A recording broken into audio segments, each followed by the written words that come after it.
Hi, everybody, and welcome to another BB Dev Day session. On this session we are going to be presented by Glen Hutson. He is I can't even remember your title, Glen. Here here at Blackbaud, I can't remember your actual title right now. I know Glen does a lot of amazing work here, a lot of high tech stuff that's beyond my thinking capability and stuff. So Glen put together this recording. He didn't know if his audio was going to be working right and stuff. So we're going to run with this recording and show that to you. And then Glen will also be over in chat. So if you have any questions during, he can respond to you over there. And then if we have any questions at the very end, if you want to, he can voice them if his audio is working and stuff. So without further ado, I'll get this video started and hope you enjoy. Good day and welcome to the session, Journey to Independent Publisher. For those who have not had a chance to meet yet, my name is Glen Hutson. I'm a Principal Solution Architect at Blackbaud. Been at Blackbaud for a bit over 16 years now. And the last few years have been heavily involved in our extensibility and automation efforts, all the way to the point I've actually started some of my own projects as I've wanted to tinker and work in different areas more and more.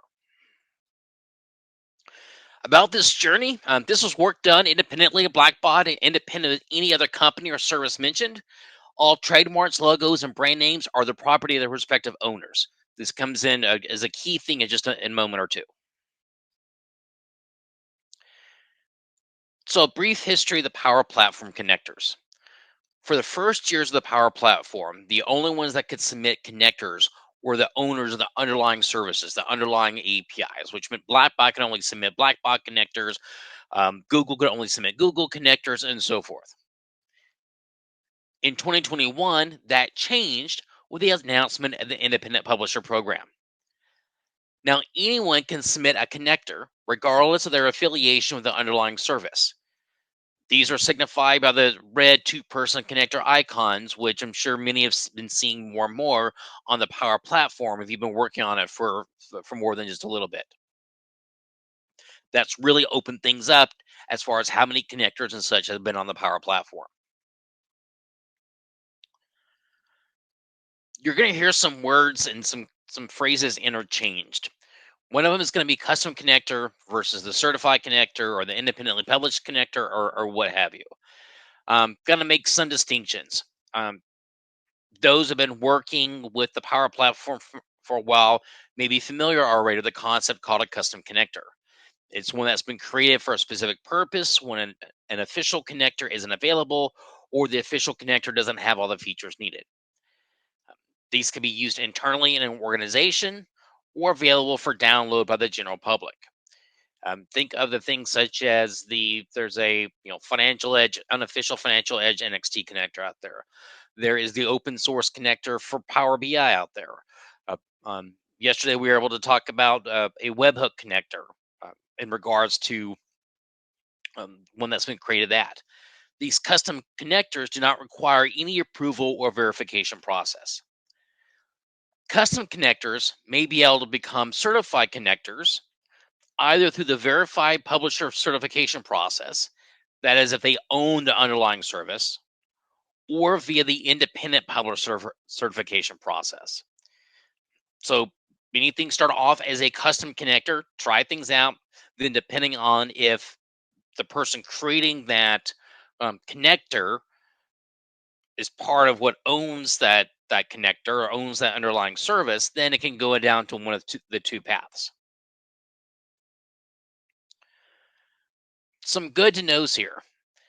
If a version of the connector is already published on the Power Platform by the owner of the service, you can't build another connector. So there can only be one. Now, if it's already independently published, you can actually submit to add more functionality. These are actually all open sourced. So one can publish the original one, but you say, and you see, hey, what about this feature? You can actually work to get that submitted as an addition. If it's in the process of becoming independently published, which we'll call a proposal, we'll talk about in a few moments, you can try to collaborate with the proposal author on the connector because that contact information will be made available. And there's definitely more details given by Microsoft that will have links and such available.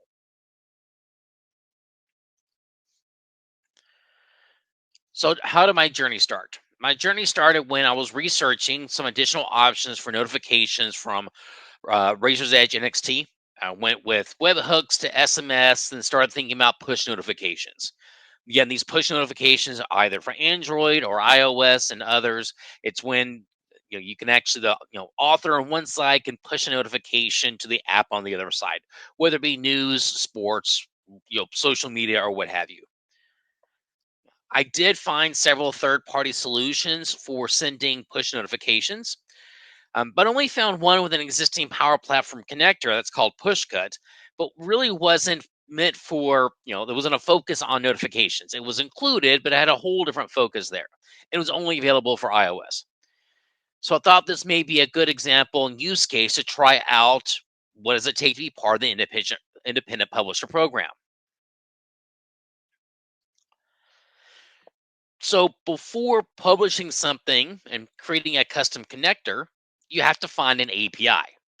So I was looking at various different services out there. I found an organization, a service called Pushover, as apps available both on Android and iOS. I have no affiliation with them. I don't know if they even realize I exist yet. But I needed to go through and find something, even though I liked the service, they had API that was documented that I can use. Now, the level of documentation that people have for API go all over the place. Um, Blackbaud is very intensive. Other organizations, they may put just as simple as, hey, here are the lines, go try to figure out what's going on here.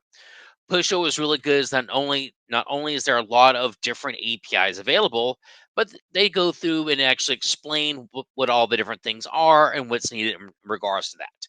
So everything from just the simple pushing messages to notification sounds, what's available. There's a notification sound API to find out what's available and what have you. So after going through and taking a look at all the different options available, I decided, hey, this is a good one to take a look at. Now, again, there is pricing involved in this, not pricing for the API per se, but pricing for if I want to get the app on the iPhone, get an app on the Android.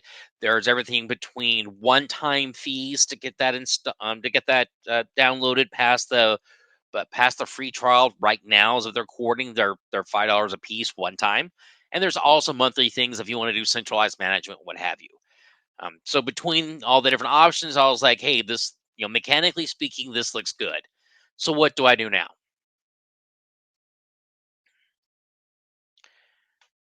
The mechanics are pretty straightforward as far as the process goes.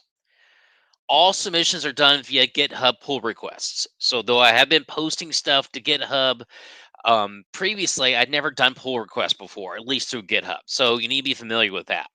If you're familiar with other similar systems, the concepts are going to be the same. Things are initially labeled as a proposal until you're ready to upload your connector files. There are multiple connector files. I'll talk about that in a few moments. This is a way that you basically can call dibs on it. That says, hey world, I'm working on this. You're given a checklist review and a test to as part of the process. Sign off on a few things. After the connector files are uploaded, they'll be reviewed and feedback given if updates are needed. Once approved, it'll be deployed, and timelines are given in anywhere between 3 to 4 weeks, 5 weeks, or what have you. So it's plan for at least a month as far as the process goes. It all really depends on how busy and how many people are checking in different items.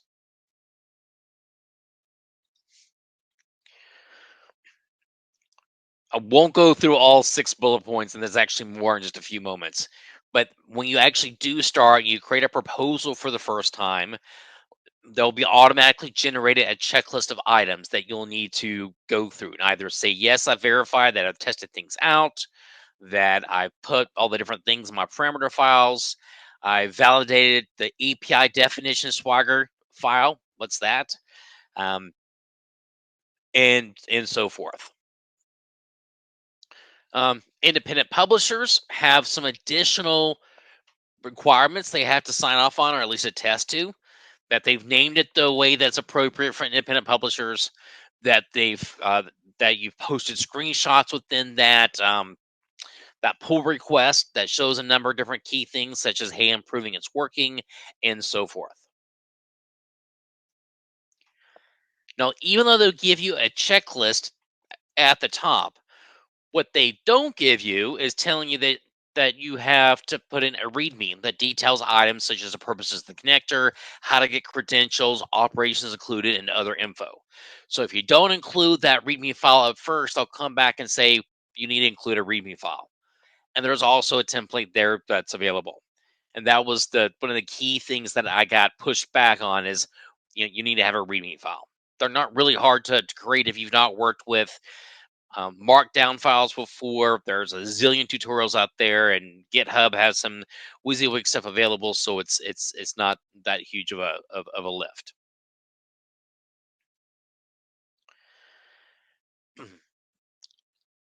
You're gonna learn some new file names and types of file names as part of this process. So when we were talking about custom connectors before, there's usually only one file name associated with it, either the connector name.swagger or connector name.swagger.json or what have you. You import these files, you make some changes to it, you put in your security information, and voila, you've got a custom connector. These fully built out and specified connectors have multiple files. One of them is called an API definition.json, which is the main file that many have been working with already. There's an API properties.json file that identifies things such as security and the connection requirements, as well as those policy definitions. So if you ever worked with, worked with custom connectors that you put in maybe a header override. So if you ever created a custom connector for a Blackbaud solution, there's that um, um, subscription key that you have to put in the headers. You put that through the policies. Those don't survive in the connector name, not swagger.json, but they're going to be specified in the API properties.json. There's a script.cxx file that contains the C# override that's now possible in connectors. It's still been in preview. And there's also that icon file. Again, it's not applicable to independent publishers because they get the standard red icon with two people on it. But that's also part of the mix as well. So again, you're going to be working with some new file names and file types as you go through the process. So how do we get these files? So you're going to be introduced to a new utility called PACon. That's going to be used as a utility to download these. It's a command line utility, which means you'll have to open up the shell or what have you. But it's available for Windows, Mac OS, Linux, Unix, what have you. It's a cross-platform utility.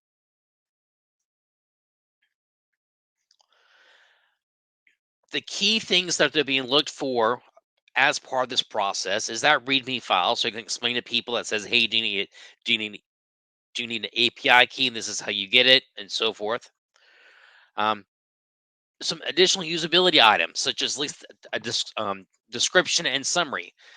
These items aren't always provided by the API publishers. So some places are really good about describing and giving additional information about the description of the API and what have you. Other times they're not, they don't. So you may have to like come up with one on your own. And what's interesting is these items, some of these key items they're looking for aren't required when creating a custom connector, but are among the items that do separate a custom connector from a certifiable connector.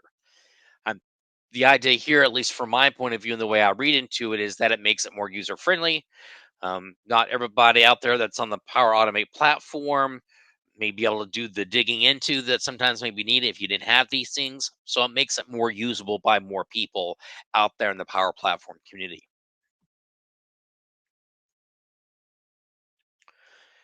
So some examples of these areas, such as summary, when you're looking at the minimized action through your connector, you'll be able to see, what, basically that summary that what's going on there. You also have the descriptions that are scattered throughout the different areas as well. When you're actually working with creating your summaries and descriptions, they're here as part of the definition area when doing that overall action, such as this case, get sounds. And there's also something that's called the MS summary or the title. This is when you're describing parameters. For example, when I'm doing validate key, I'm explaining what a key is in the description. So again, these are items that you'll have the ability to go through and add as part of creating that custom connector. That's actually going to be the most time consuming. So with that being in mind, so you can go through, gather all this information. So what I'm going to do is going to hop over to my pull request for as a independent publisher. Started off on March 5th of this year. This is when I talked about they give us a series of things to attest to that you have to go through and check these things off. You probably should have probably understood that I would need to have a readme file. It's very common in GitHub, but I literally did not see it written out, so I didn't think about to add that. Notice one of the things I did not have to check off is this: if the connector uses OAuth, the connector I created, all you do is simply get a API key. So OAuth wasn't required, so that was not checked out. So it does go through and give you those things that you need to attest to. So as part of that process, again, you go through and add things such as the screenshots here from the submission examples. So I went through and added 3 different screenshots, very creative, and one of which, of course, is being the title and the message that I was sending over, and then just showing how some other outputs can be done for troubleshooting. And then one of the other things I created was a way to go ahead and get sound, so I can go ahead and list that sounds automatically without having to hand type those. And then the other thing there, for those of you that have gone through and created custom connectors before, you do need to go through and, there is that test area as well that you need to go through and verify that all the different items have gone through a testing purpose. Now, you will see that I only have 4 items here. I'll talk about something that I kind of learned through the process before. There's a larger part to the API than what Pushover has. But then you see here that everything that's being done as far as the coordination between the independent publisher and Microsoft is all being done here. You have to agree to a policy agreement. You have to type that in. I, I think it's kind of got hidden where that is that was mentioned. Um, was that mentioning back from them saying, "Hey, you need to create a README file"? They gave me that template and that raw code for it. I did go through and make some additional updates and resubmitted those. Then this certified connector here is what they've gone through and said, "Hey, we're going through the certified process," and then they'll let you know through the process of where things are. Your request was approved. We'll move forward the certification process. Things have been certified in the deployment. Notice I keep thinking things such or saying things such as 3 to 4 weeks and whatnot. On March 16th, which is not too much long later, they let me know my connector is in production deployment. Things may take a while. And then let me know, oh, by the way, it was already out in deployment. So it's already out live and ready to go. So the key thing is here, at least in this process, I started the process back on March 5th, and by March 17th, things are already out and ready to go. Now, again, your mileage may vary depending on how, I would assume, how involved your connector is. But again, the nice thing is that you'll get the notifications here, and you'll also get notifications via email if you've got that turned on.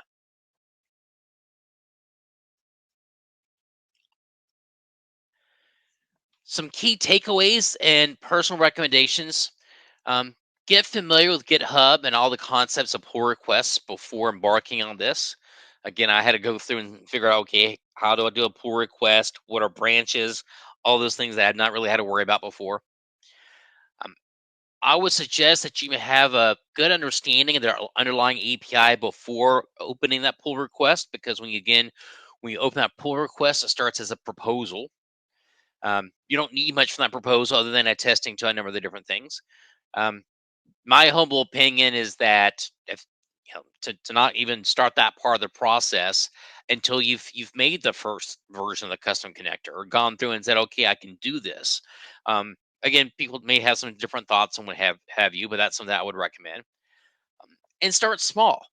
Um, once once you create the custom connector, sorry, the independent publisher connector, anybody in the world can actually add to it. You can even add to yourself. Now it's going to go through the whole pull request option again and what have you in order to make that update.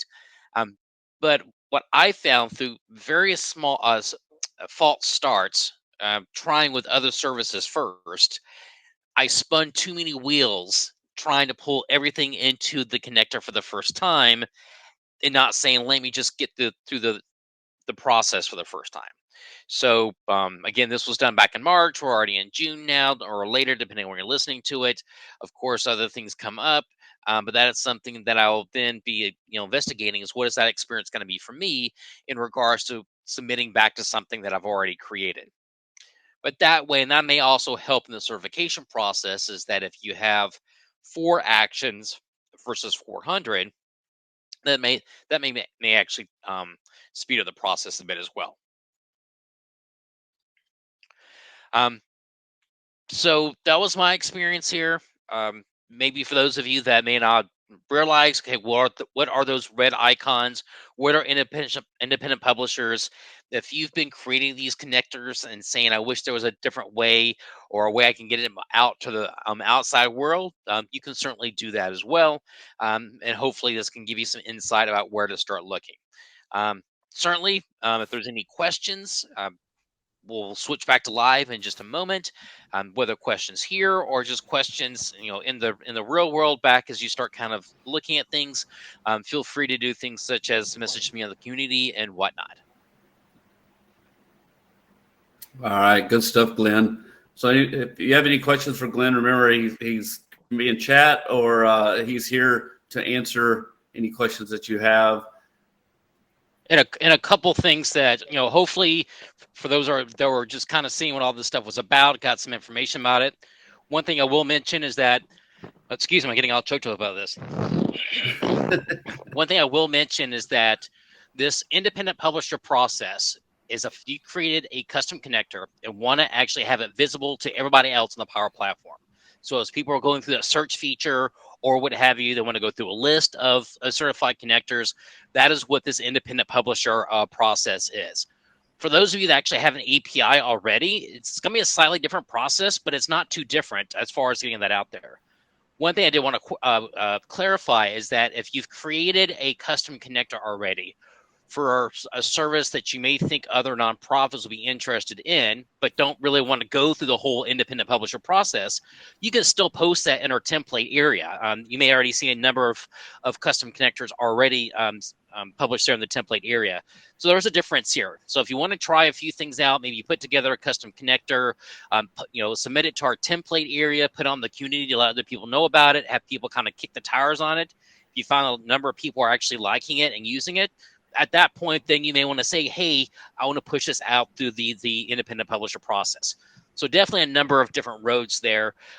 Again, as I mentioned, I did this as a way of wanting to see what the process was like. It's really not that hard in the scheme of things, but certainly as I've seen a number we've been working with over the past, was it 2 or 3 years, ever since we really kind of launched this involvement in the Power Platform. I would not be surprised and would encourage those that have been more advanced at it to start taking a look at it. And there's something that you want to start publishing, there's really not much stopping you if it's not already out there. So again, any questions or anything like that, glad to take them. But I know it's been a long 3 days, a great 3 days. So if not, thank you for your time this afternoon. I think a lot of people's got the brain swell going on at this point in the conference.